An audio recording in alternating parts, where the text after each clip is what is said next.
Hey, thanks for checking out this message from Cape Cod Church. If you're new here, you can learn more about us at capecodchurch.com, and we hope you enjoy this message in our current series, The Story Project. Good morning, Cape Cod Church. How are we doing this morning? Hello. We're glad you're here this morning. Let's lift our hearts, lift our voices. If you know these songs, let's worship together this morning.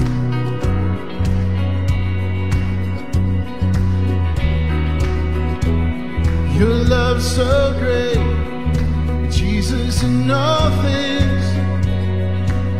I've seen a glimpse of your heart, a billion years. Still I'll be singing. How can I praise you enough? How can I praise you enough? Sing it out. You are the Lord Almighty, shining all the stars in glory. Your love is like the wildest ocean. Oh, nothing else compares.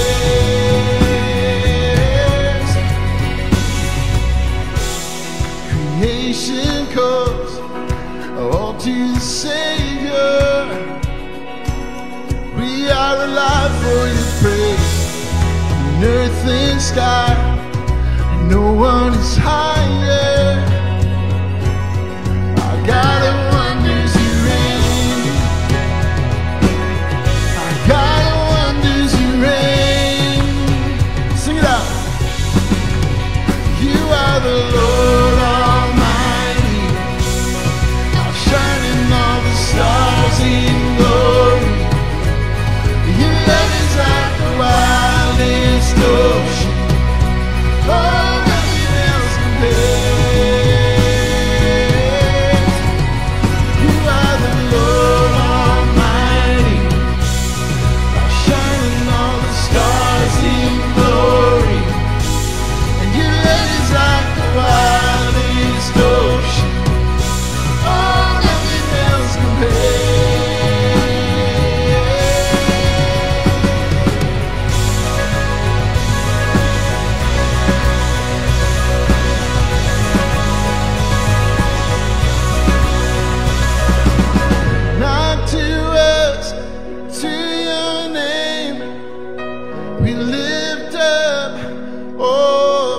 Sing it with me. Not to us, to your name, we lift up, oh, praise. Not to us, to your name, we lift up, oh, praise. Not to us, to your name, we lift up, oh, praise. You are the Lord Almighty, outshining all the stars in glory. Your love is like the wildest ocean. Oh, nothing else compares. You are the Lord Almighty, outshining all the stars in glory. Your love is like the wildest ocean. Oh, nothing else compares. You are the Lord Almighty, outshining all the stars in glory.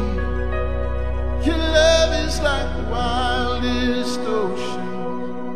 Oh, nothing else compares.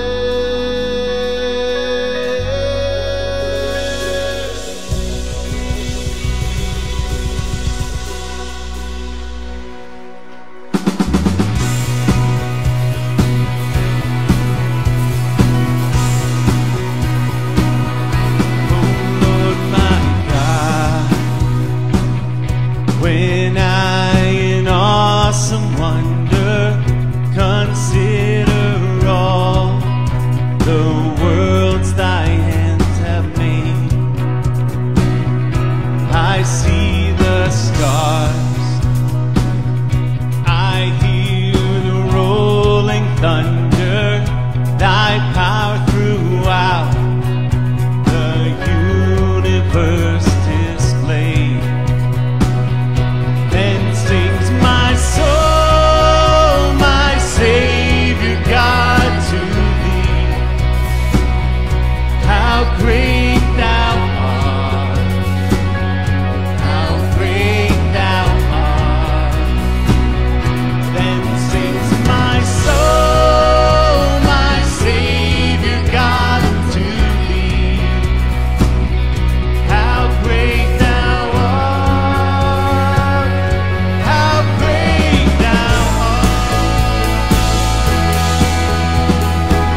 shout of acclamation and take us home.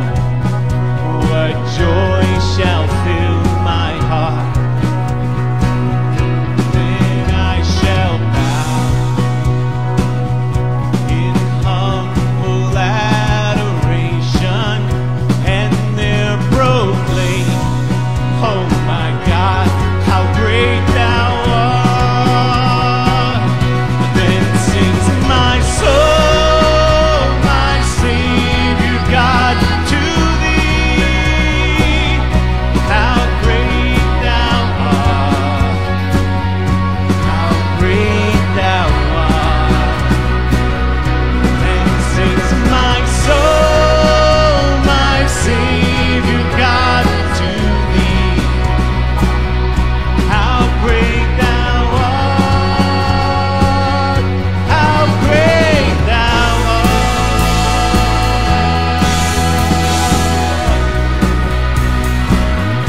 How great thou art.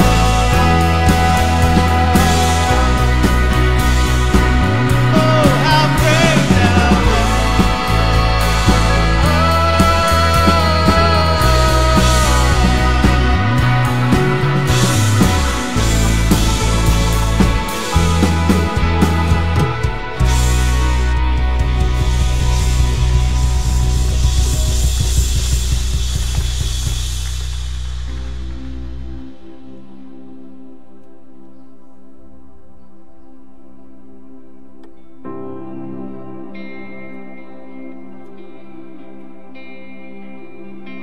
Lord, I confess that I've been a criminal, stolen your breath,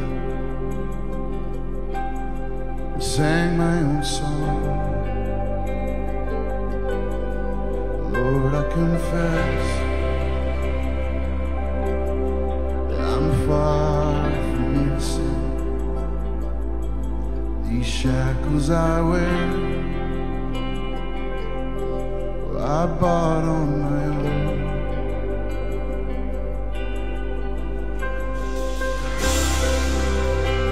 You sing it with me. Scarlet sins had a crimson cost. You nailed my debt to that old rugged cross. An empty slate at the empty grave. Thank God that stone was rolled. Sing it out, church. Lord, I confess that I've been prodigal, made for your house, but I walked my own roads. And Jesus came, He tore down my prison walls. When death came to life, when He called me by name, scarlet sins had a crimson cost. You nailed my debt to that old rugged cross. An empty slate at the empty grave. Thank God that stone was rolled. Scarlet sins had a crimson cost. You nailed my debt to that old rugged cross. An empty slate at the empty grave. Thank God that stone was rolled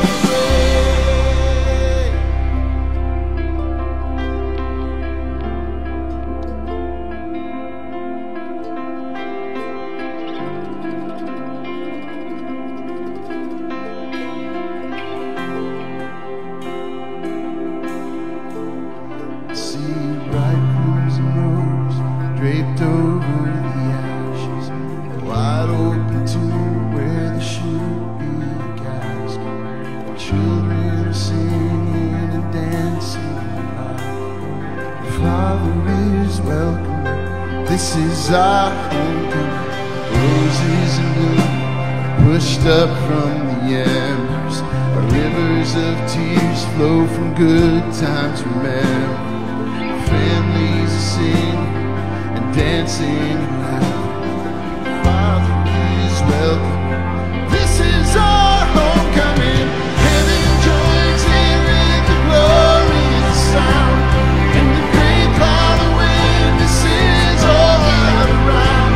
These are ones that were lost are finally found. The Father is welcoming. This is our homecoming. Scarlet sins and a crimson comes. Nail my neck to that old rugged cross. An empty slate at the empty grave. Thank God that stone once rose.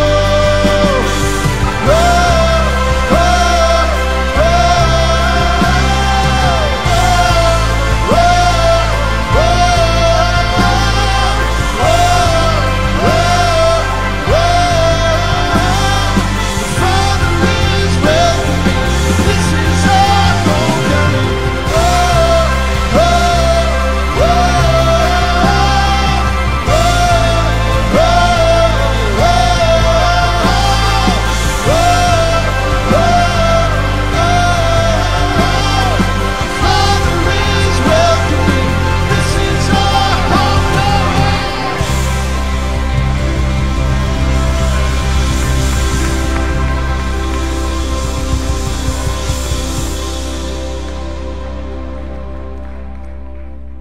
What a beautiful story. That whole song hinges on that line, the Father is welcoming. This is our homecoming. What a beautiful thing. Thank you for worshiping with us this morning, church. Please be seated.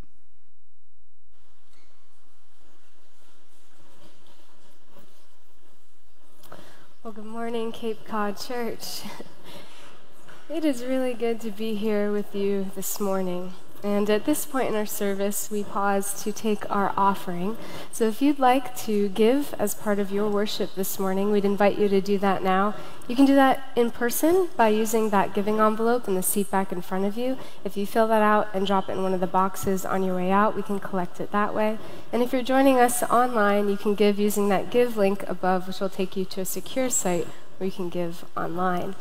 And if this is your first time here with us this morning, or you're just checking us out, we hope that you don't feel any pressure or obligation to give. In fact, we're so glad that you're here with us that we would like to give you a gift. And as Alexa mentioned, if you use that Connect card in the seat back in front of you or online, that gives us an opportunity to know that you're here, to get to know you a little bit, and to follow up by giving you a gift to say thank you for being here with us. And this morning, whether you have been a Christian all your life or you're here this morning because you're skeptical but you're checking things out and you're not sure what you think about all of this, I'm excited because today we are talking about something I think we can all get something out of. This morning, we are going to talk about the topic of peace. Peace is something that we talk a lot about in our culture. Global peace, peace on earth. Inner peace, finding peace with ourselves and with others. And ancient Israel talked a lot about peace as well. In fact, they talked so much about it, they developed new ideas about the concept of peace, that it wasn't just the absence of conflict, but was also the presence of something. That true peace was the presence of wholeness.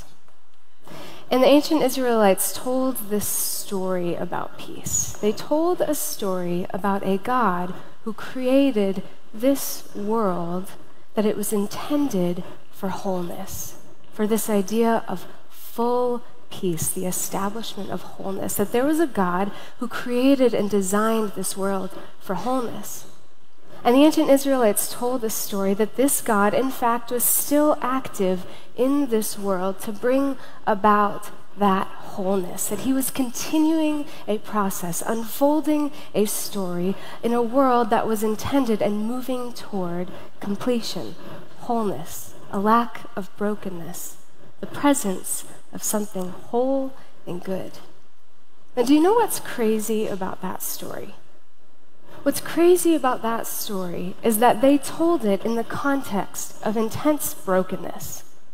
That story was told in the midst of exile, when the history of their nation, all that they had ever known was brokenness and violence and conflict. That was their daily reality. And yet they claimed somehow that this world was intended for wholeness. You and I, if we were to create something for wholeness, whether it is a home or a family, whether we're looking for a car or whatever it might be, if we want something that is going to endure, that is going to be whole and unbroken, we don't start with something that we think will fracture. You and I, when we want something to be whole, we start with something that we think is strong enough to endure, to remain whole and complete forever. When we begin a family, we look for something strong. When we enter into a new relationship, we look for something that we think can endure so that it can be whole.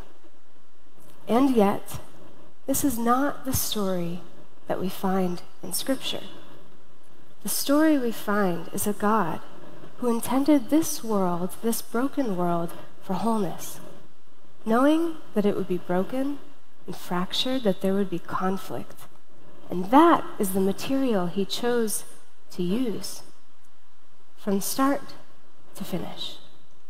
That is a wild story, but that's the thing about true stories. They're often strange because they have to wrestle with facts. True stories don't get to just comply with what we expect to see or what we would do or our preconceived notions about what is. They have to deal with reality. And ancient Israel told this story because it was their lived reality. When they looked throughout their history, they saw a God who was bringing wholeness out of brokenness. A God who preferred to restore things than replace things. A God who took them from where they were and preferred to bring life from death instead of starting over from scratch. This is the God that they had seen at work, that they knew themselves, and they expected to finish his good work. And then one day, people started talking about a man who is known as the Prince of Peace, the Prince of Wholeness. And suddenly, all over, people began to testify to their own reality, the continuation of the story, that they were in fact experiencing that wholeness, not as individual revelations throughout history, but as a daily reality of their experience.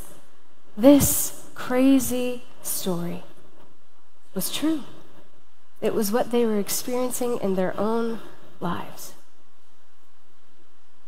Today, we're going to hear a story from someone that you might recognize who testifies to that same true story, that same reality in her life. And the pastor is going to talk with us about what it looks like for God to create wholeness out of brokenness, how somehow our pain and our suffering can come to a place of peace. So as we prepare to hear these things, I just want to leave us with two questions to wrestle with. First, is there pain or a history of suffering in your life, a deep wound that you thought that thing can never be whole because it was broken? I can never have peace because of that suffering. That thing can't be restored. And second, is it possible that longing in us for peace, for wholeness, is not just optimistic, but in fact a reflection of our lived reality? That the reason that you long for peace is because you were intended for it.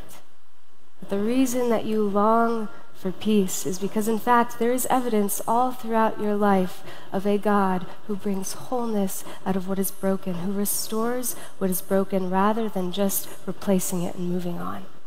Could it be that that's what we were designed for? Will you pray with me? Father, we come to you this morning with a variety of different stories across this room, Father.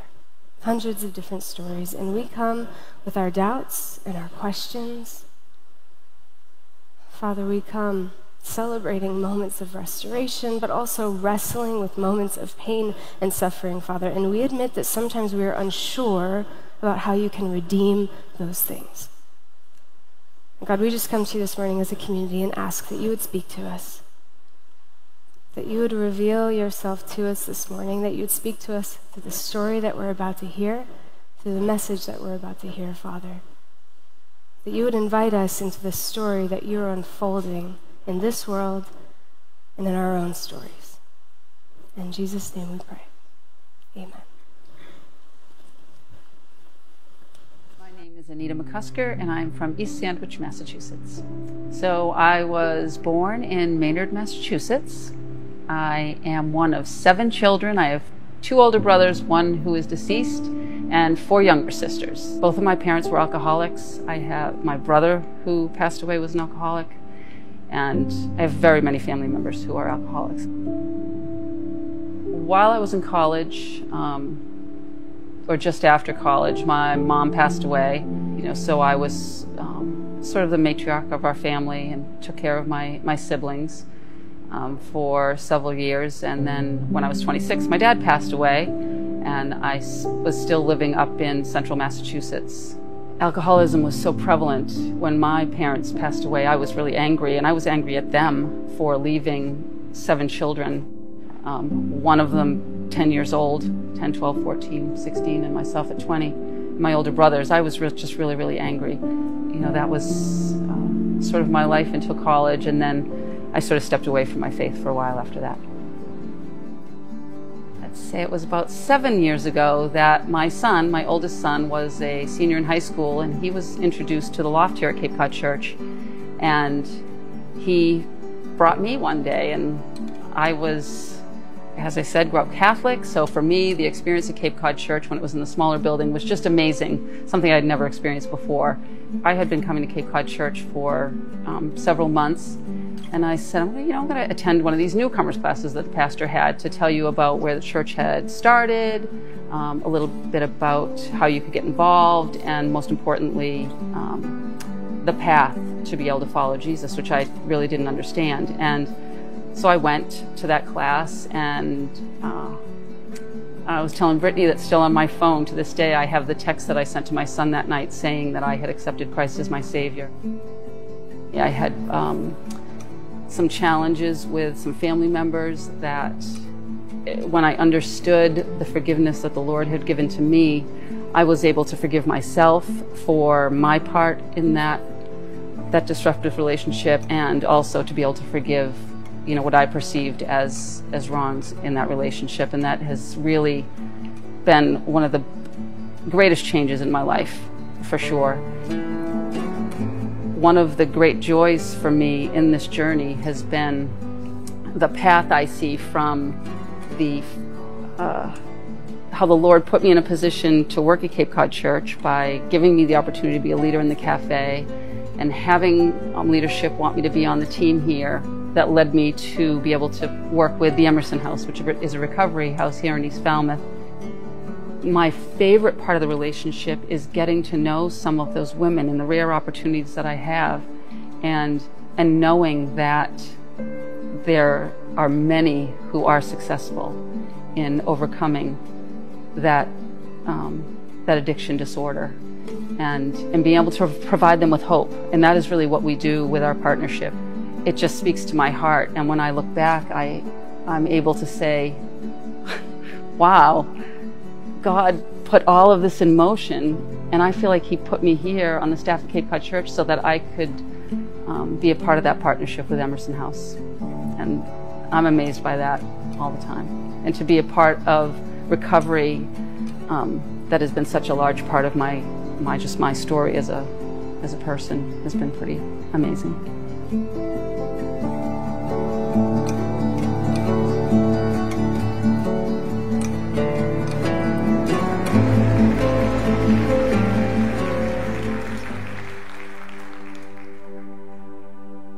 Church, will you stand with us?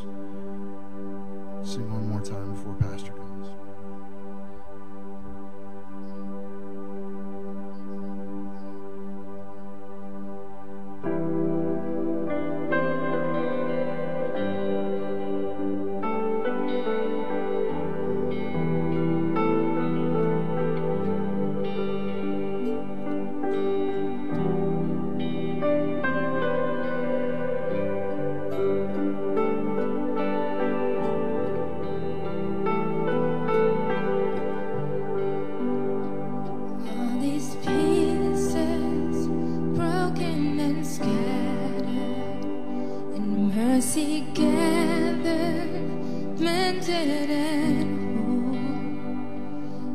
empty-handed, but not forsaken, have been set free, have been set free.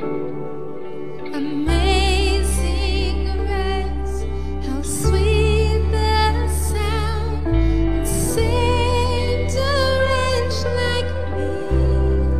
Oh, I once was lost, but now I am found. Was blind, but now I see. Oh, I can see you now. Oh, I can see the love in your eyes, laying yourself down, raising up the broken to life.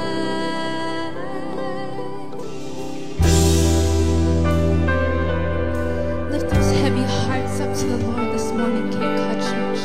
Sing with me, please. Take our failure, you take our weakness. You set your treasure in jars of clay. So take this heart, Lord, I'll be your vessel, the world to see your life in me.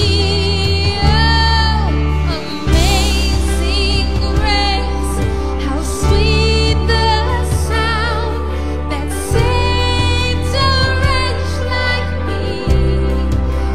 Oh, I once was lost, but now I am found. Was blind, but now I see.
thank you once again for worshiping with us this morning.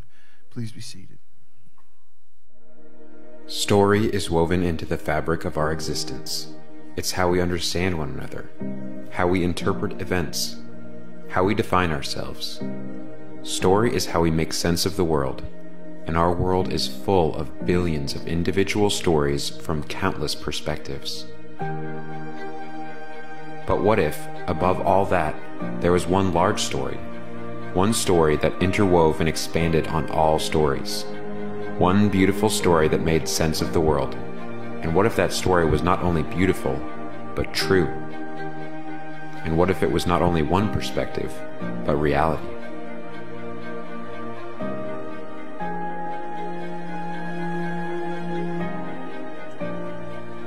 Well, good morning. So, the Story Project, this idea that woven through the Bible is a story. But it's more than that. It's that there is woven through the chapters of that story, creation and fall, redemption and restoration. There's a theme, a singular theme that runs through it and ties it all together and helps us to make sense of the story. So in creation, it's there. And in the fall, when everything goes wrong, it's there. And in the story of Jesus and redemption and the cross and atonement, it's there. And in restoration and his plan to put everything else back together again, it's there. This one idea that from the very beginning, God wanted to give you and me life. A full life. And he wants to do it as a gift. So if that's true, if God wants to give you a full life, right where you're at, right where you're sitting, right in the middle of what you're going through with all of the, as one of my friends call all the gack of life, that means that this full life, somehow what God is giving to us has to wrestle with the hardest, most painful details of life. It has to have a solution for that. It has to do something for the things that hurt us most deeply. I think that's what Peter was getting at in Matthew, in this passage in Matthew 18. It's just, you can hear it in the question that he asks. He thinks he's asking an innocent question. He's kind of a newbie to this whole way of Jesus thing. And if you follow the life of the disciples through the 4 biographies of them and Jesus, then what you discover is that they messed it up all the time. They were always asking the wrong question, saying the wrong thing, assuming the wrong part, and Jesus would use it as a teaching moment. And this is one of those teaching moments where it seems like Peter thinks he's doing the right thing. Like I got this. I know. Let me put it to you this way, Jesus. And here's what he says in Matthew chapter 18 and verse 21. Peter came to Jesus and he asked, he said, Lord, how many times shall I forgive my brother or sister? Not that I have anybody in mind. It could be my brother. It could be my sister. It could be anyone.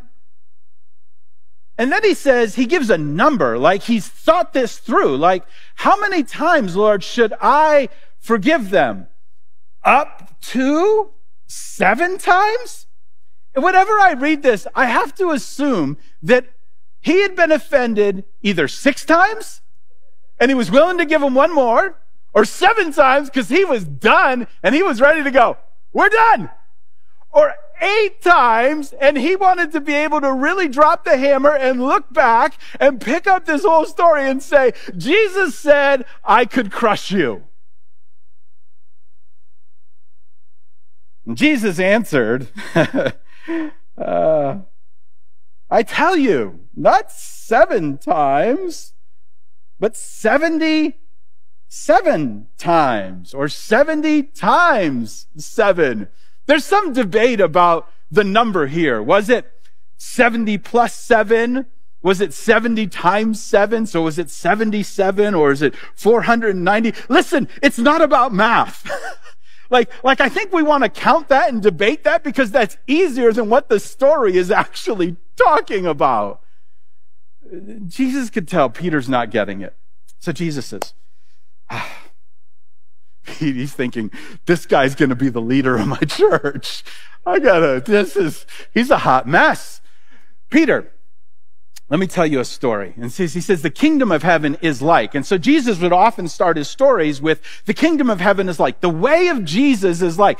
In other words, the path to a full life with me looks like this. And he says, it's like a king who decided to settle all of his accounts with his workers, with his servants. And he calls them in, and they come in, and they have to pay the debt that is due. And he says, and in walks one servant, and it says that he owes him, in modern language, like millions and millions and millions of dollars. Like in modern language, it'd be like billions. The point of the story was he owes an amount he would never in 1,000 lifetimes ever be able to repay. And so he calls the guy in. He says, hey, you owe me millions of dollars.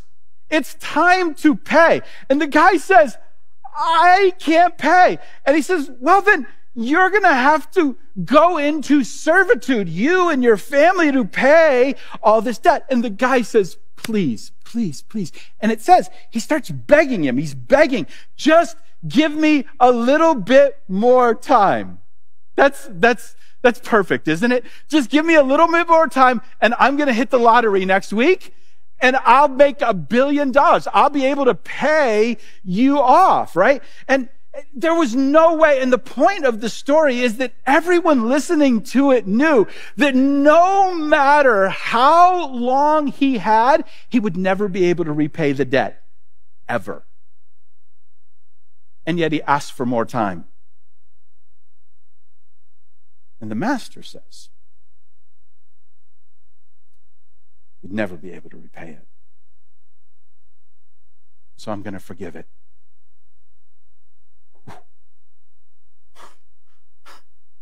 What? This is what the kingdom of heaven is like. But Jesus isn't done. Jesus says there's another part of the story, because this guy, he went out, like he's floating on cloud 9, and what does he do? He goes right out, and he sees another servant, and this servant owes him a little bit of money, like a few thousand. And he goes, and he grabs him by the throat. You weren't expecting that, right? He grabs him by the throat, and he demands to be paid. And the guy says the exact same thing. Please, give me a little bit of time. And the man says, no way. No way. Oh. The next part is worth reading. Jesus says, here's what happened next. In Matthew 18, verse 31, he says, when some of the other servants saw this, they were very upset. And they went to the king and told him everything that had happened, because hypocrisy has never been popular. Not now, not 2,000 years ago. And when we see hypocrisy on display like this, oh, no, no, no, no, no. We're going to talk to the king. Jesus tells the story. He says, the king called the man in he had forgiven and said, you evil servant, I forgave you that tremendous debt because you pleaded with me. Shouldn't you have mercy on your fellow servant just as I had mercy on you? Then the king sent the man to prison to be tortured until he had paid his entire debt.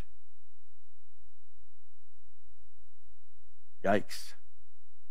That's a tough ending. You see, this is a story about the effect of offense. It's not a story about money. It's a story about the effect of offense. of the debt you think people owe to you because they've hurt you. Remember, Jesus is telling this story not to give Peter a lesson in money. He's giving him a lesson in offense, and he wants to show him the danger of offense, because the danger in offense is not just that you will be hurt and that you'll be sad. The danger in offense is that hurt will grow into something else, that it will become something more. I want to point out two things about this story before we move on from it, because I think they're important just to get your head around it. The first is, when you read this story, you ought to be able to see yourself in it, and what you should be able to see is this, that it's easy to say we forgive, and it's harder to do. Peter's like, I forgave him once, twice, 3 times, 4 times a lady, 5, 6, right? I forgave him 6, 7, something like that. I like how N.T. writes it. He says, if you're counting, you're not forgiving, you're postponing revenge. Some of us got revenge on layaway. Right? We said, I'm going to come back for that later. Just put that right over here. You see, it's easy for us to say, oh, I forgave him, but there's like this nugget of it down deep in us that we just haven't let go. So, a couple months back, someone bumped into my car, just like, I don't know, opened their door or did something or pushed a carriage into it in a parking lot, and it left a nice little quarter-sized dent. And there's white paint on it. And I've got a black car, so it's hard to miss. But they were nice, and they left. They left it was in a parking lot, and they left their name and their contact information and said, "Sorry about your car. Happy to take care of it." I'm like, oh, that's pretty nice. And so I got this, and I'm looking at it, and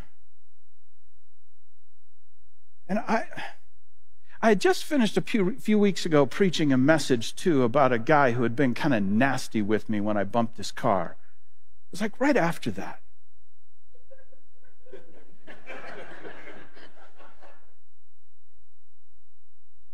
And honestly, there was a part of me, it's like, that's my nice car. And I'm like, eh. And I decided in the moment, I just wanted to be gracious.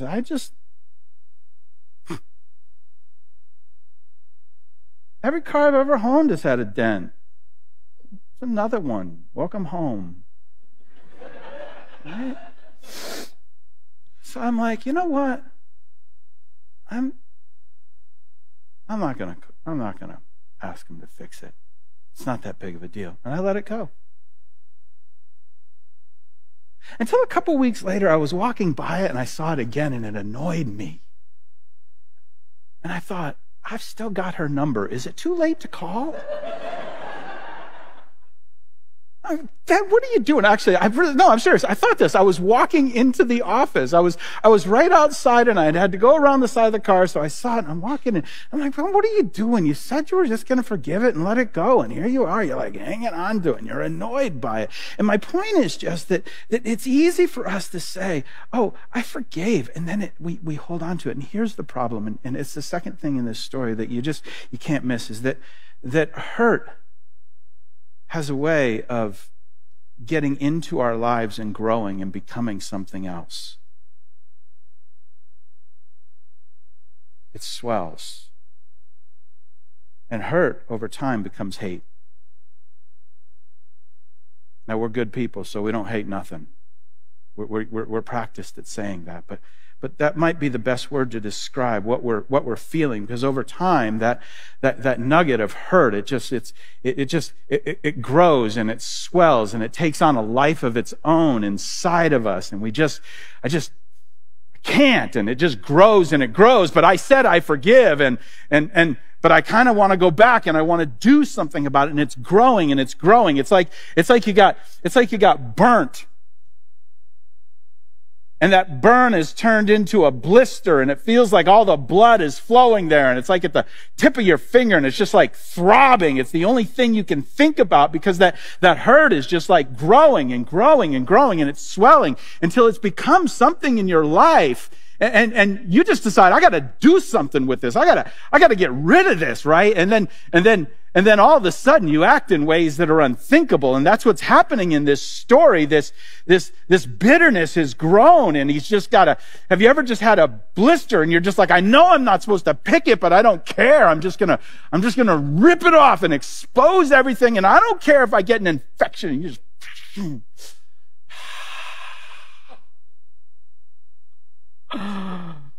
we love popping and picking, right? And we know that hate, that vengeance, that it exposes us to an infection, or it locks us in a prison of pain. That's what this passage is talking about. And when Jesus gets to the end of it and he says, you're going to prison, what he's saying is, listen, that hurt has locked you in a prison. It's like taking you down a path you didn't think you'd go, because you didn't let go, and you're all locked up.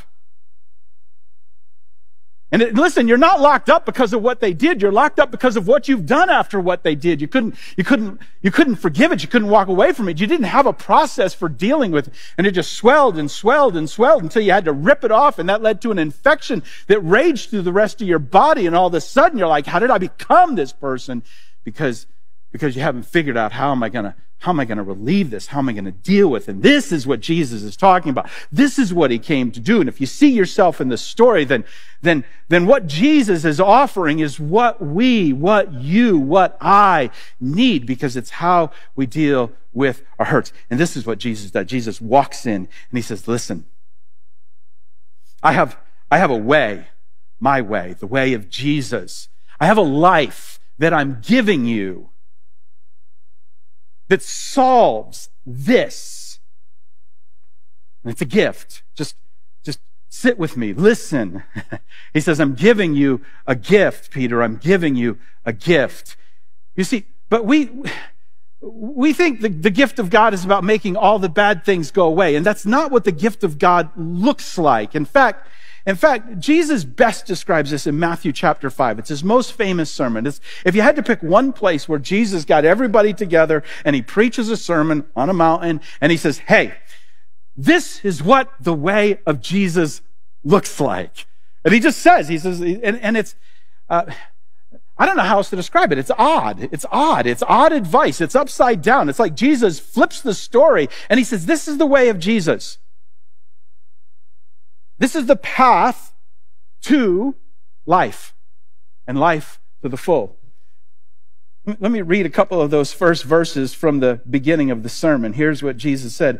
God blesses those who are poor and realize their need for him. For the kingdom of heaven is theirs. This life I'm giving is theirs. God blesses the poor. That's upside down, Jesus. I was looking for something else. Verse 4, God blesses those who mourn. You see how it's upside down. It's not what we're hoping for, not what we're expecting, for they will be comforted. Verse 5, God blesses those who are humble, for they will inherit the whole earth. God blesses those who hunger and thirst for justice, for they will be satisfied. God blesses those who are merciful, for they will be shown mercy. Jesus is saying, listen, this way of following me, this life, this way of Jesus, this full life is not what people will tell you it is. It's upside down. It's the opposite. And when you read this, you realize that Jesus didn't come to make good people a little bit better. Just let that sit in, because if you're here thinking, well, church is going to make me a little bit of a better person, I got news for you. That's not Jesus' plan. Jesus' plan is just to like flip the entire script, turn this thing upside down, and do something we never expected. I mean, this is an upside down moment, and he's about to expand on it. And he takes the same idea that he had just rolled out with Peter, and he says, let me show you what this looks like. Matthew chapter 5, verse 43. He says in that same message, just a few minutes later, trying to explain to them this way, he says, you have heard the law that says, love your neighbor and hate your enemy. The concept of loving your neighbor was not new. And the reality of hating your enemy was clear to everyone then, just like it is now. But I say, love your enemies. Pray for those who persecute you. I say, love your enemies. Pray for those who persecute you. It turns out that this verse, this is like, we talked about John 3:16 the last couple of weeks and how it's like the most popular, famous verse for a generation of people. It turns out that this verse, verse 44 of Matthew chapter 5, was one of the most popular verses in the early church. In fact, we know this from writings. At least 10 authors in 26 different occasions quoted this verse over the first 300 years in writings that exist today. This verse was everything in the early church. I say, love your enemy. He's building on the same idea that had just been rolled out with Peter. I say, love your enemies. Pray for those who persecute you. That's an interesting add-on, because often we can't get to the love your enemy part right away. We're not there yet. So pray for them. Pray for those that persecute you. In other words, you and I weren't made to hold on to this hurt. It just locks us up in a prison. It just wraps us up. And that hurt becomes something else.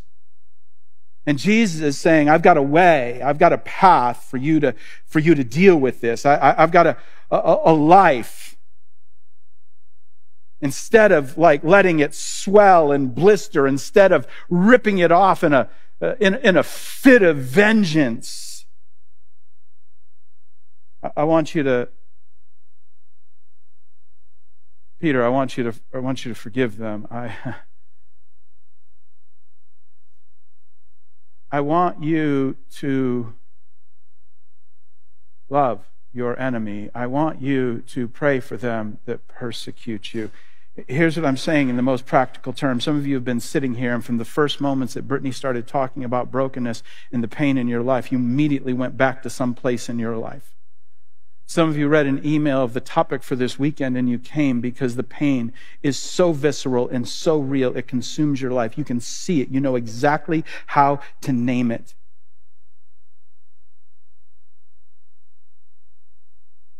And what Jesus is saying, listen, you can't just let that linger. You can't just let that sit there. You can't live in that. Because if you let it sit there, it'll become something else. It will put you in a prison. And here's how you can let it go. You can walk towards it.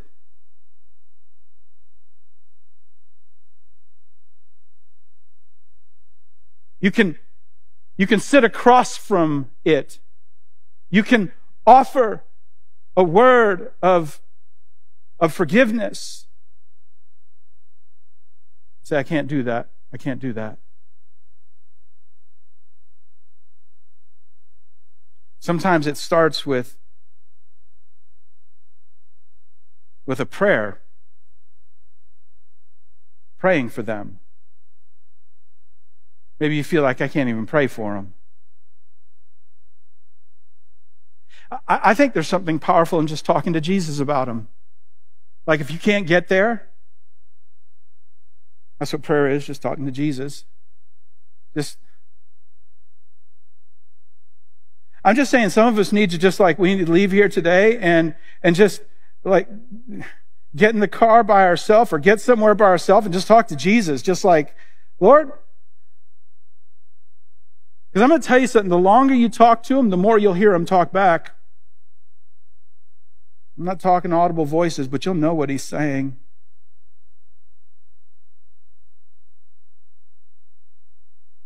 You see, Jesus is giving us a way to relieve this. And I know how this plays out. I've talked about this before. Some of you are right here. You're sitting here right now and you're saying, I can't.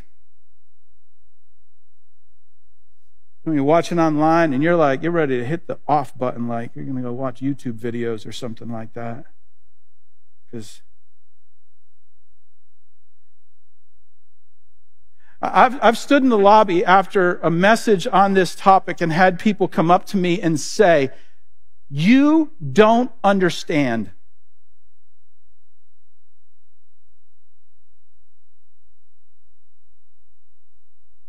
You don't know.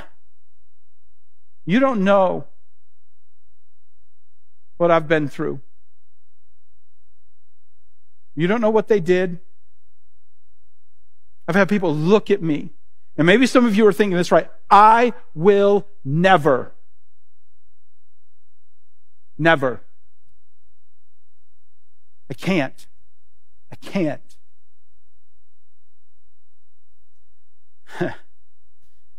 And I just want you to know you can.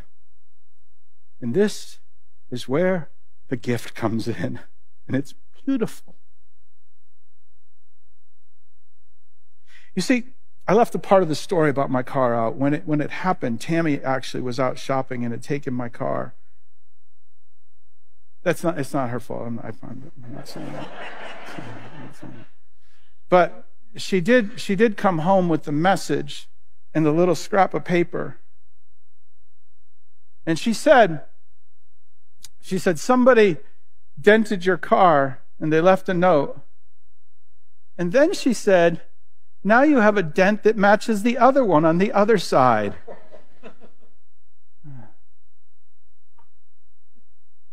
And so I went out to look, and there was that little white quarter. And then I walked around the other side, because that was on the passenger side. I walked around to the driver's side. And there it was, my matching dent that I had created. I'd opened the door too fast into something that was too close. I'd only had the car like a month. I was so mad. And I thought about how much it would cost to fix it. And I decided, I don't want to pay that. It's not that bad.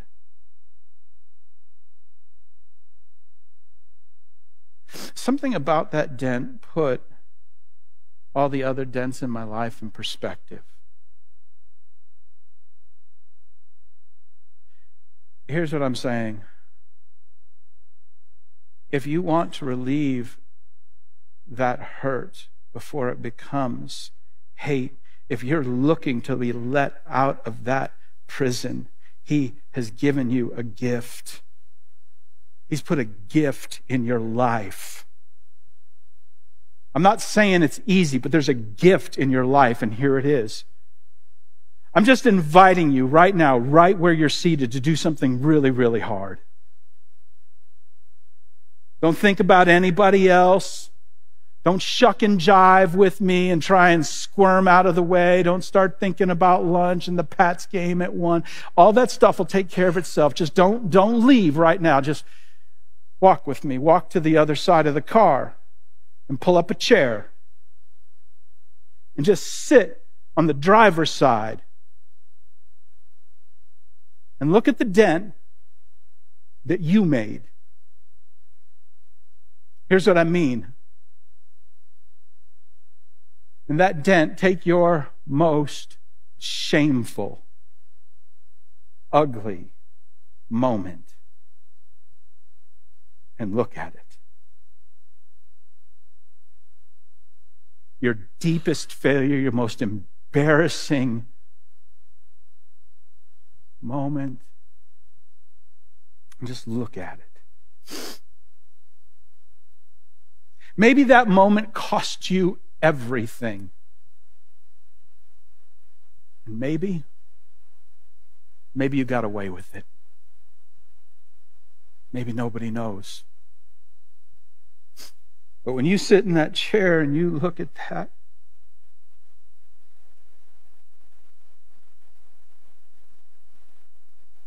you can't help but remember an ugly detail.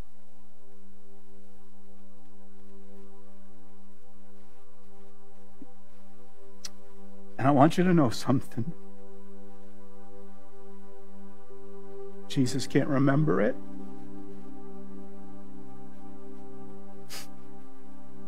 He can't remember it. That's what Isaiah 43 says.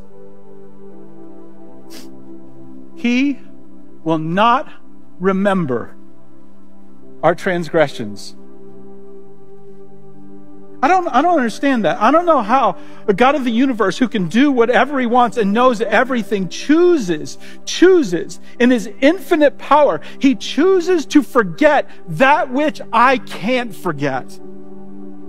And because of his grace and his mercy and his forgiveness and what was accomplished on the cross, the very thing that I stare at and twists me up,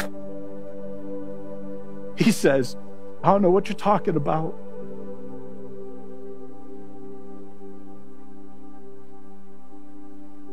I forgave that. I cleaned it up. I fixed that.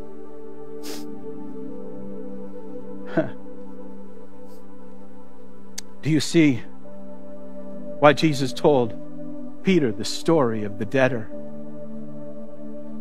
He just wanted him to go back and sit and look at the driver's side. He just wanted to say, Peter, come on. Go look at it. Remember you?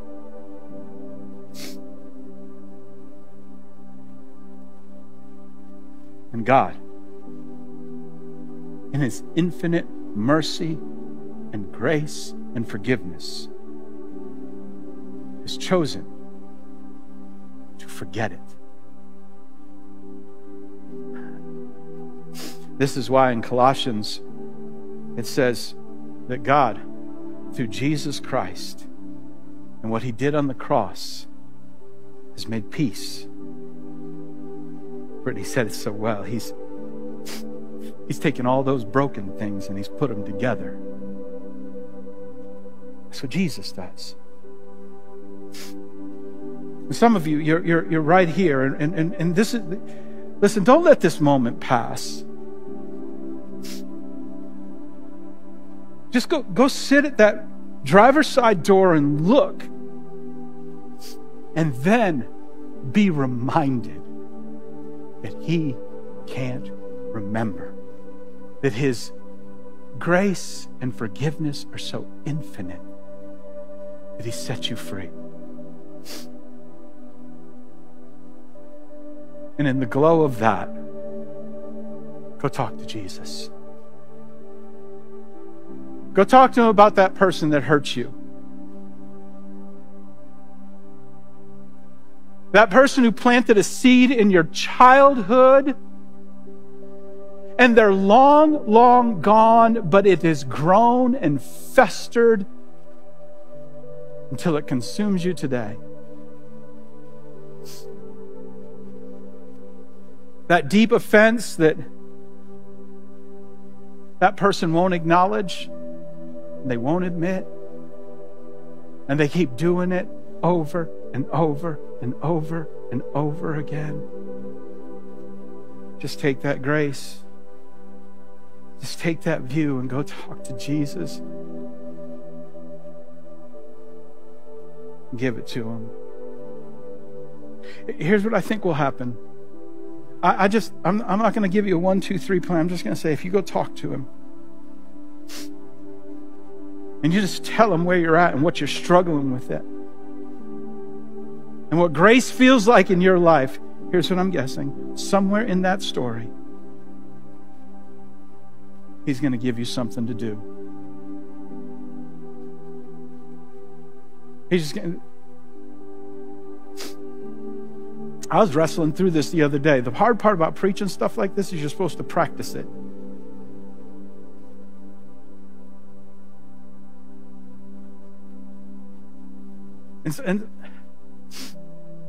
I'll full transparency. I was praying through this, and I'm like, Lord was saying, you should do this, and I'm like, nope, not doing it. I mean, I was writing the message out.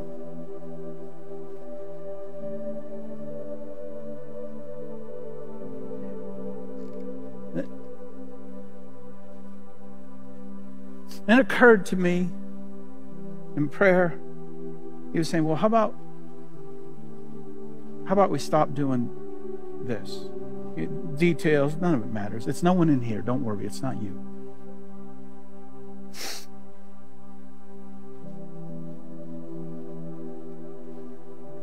Yeah, I should stop doing that.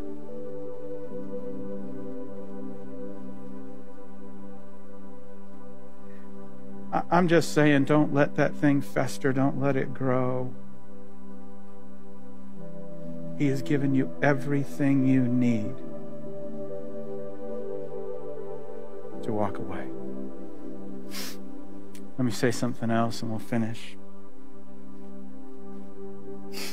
You may look and say, Ben, I've never found grace like that in my life. Never.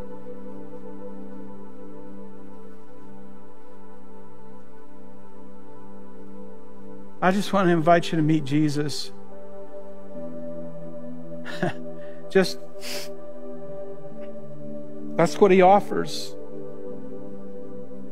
All that stuff that you can't forget. He said, listen, that's what I came to forgive. That's what I want to, that's what my grace and mercy's for. I came to set you free from that once and for all. And in that moment, his grace wipes it away. Would you bow with me? Our heads are bowed, our eyes are closed. You may need this moment just to pray, to talk with Jesus. And maybe it's just the beginning, like, Lord.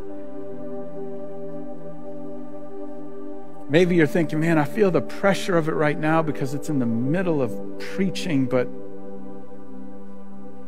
if I could just get out of here, once I get out of here, it'll go away. But what doesn't go away is that hurt that's festering and swelling and becoming something else.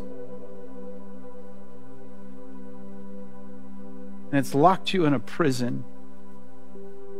So this moment is your moment. It's your moment just to talk to Jesus and to begin this process of loving an enemy, of offering forgiveness, of saying, I release them. I release them. And maybe you're here and your story, you're listening to this, watching this, and you're like, I need that Jesus. I need that grace, that mercy, that forgiveness in my life.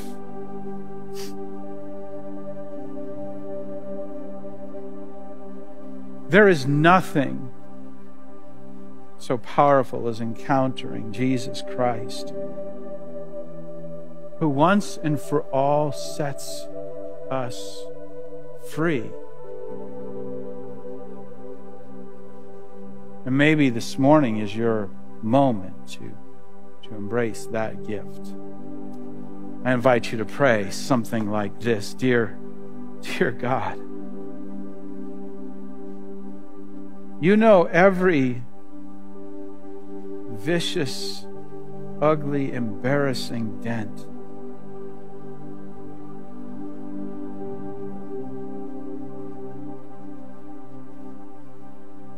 I confess it all. I give it to you. And Jesus, I trust you and you alone to forgive me.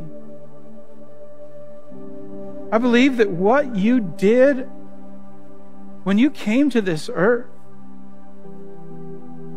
died on a cross, rose from the grave, I believe that has somehow given me the gift of forgiveness. And today, I accept it. I say yes. I invite you into my life. Help me now to live my life fully for you. In Jesus' name, amen.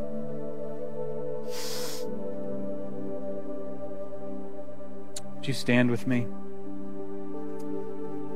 In a moment, we're going to sing a song that I've always thought of a bit of confession. Maybe it's a good way to carry it through. Lord, have it all. So when you sing that, I wonder what it is you're offering him. Lord, here it is. It's all yours. Have it all. If you're here, and I invite you to do two things. You're here and you just made a decision for Christ. You've said yes to his gift of forgiveness once for all. I want to be a part of that story. It's private. It's you and God, but it's meant to be celebrated with others. So I want to invite you before you go. I say this every week, but before you go, take one of those Connect cards. There's a place on it that says, I've committed my life to Christ. Take that to the desk in the lobby, and before you go, we're going to give you a Bible and a reading guide to get you started in your new journey. By the way, every week when we do this, online, in person, there are people that take that step. Last Sunday, 6 people in services embraced Jesus Christ as their personal Savior. That's why, yeah, you can clap for that. I just want you to man. Listen, this is why we create space and we tell stories, and we finish every week in the same way by saying, listen, is this what you want? Is this what you need? Here's your chance to give your life to Christ. What an incredible privilege it is to be a part of a community that makes space for that. And I can't tell you how grateful I am for those who take that bold step of faith and then share it with us to celebrate the beginning of this incredible journey. All right, let's sing this together.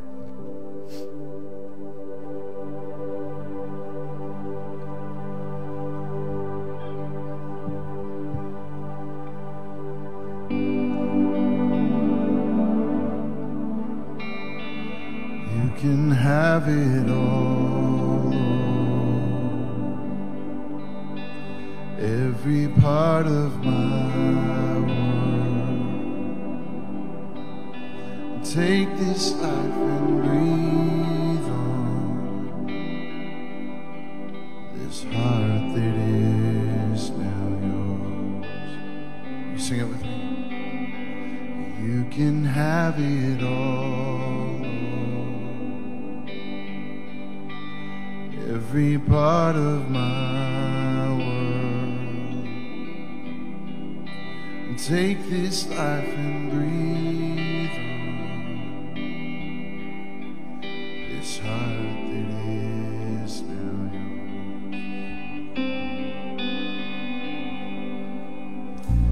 Oh, the joy I found, surrendering my crown at the feet of the King, who surrendered everything.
can have it all. This is our prayer. Every part of my world, take this life and breathe on this heart that is now yours.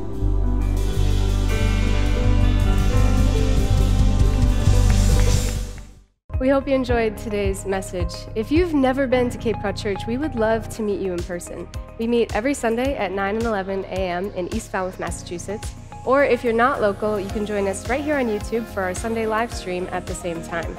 If you want to see more from us, don't forget to subscribe to our YouTube channel or follow us on social media at Cape Cod Church.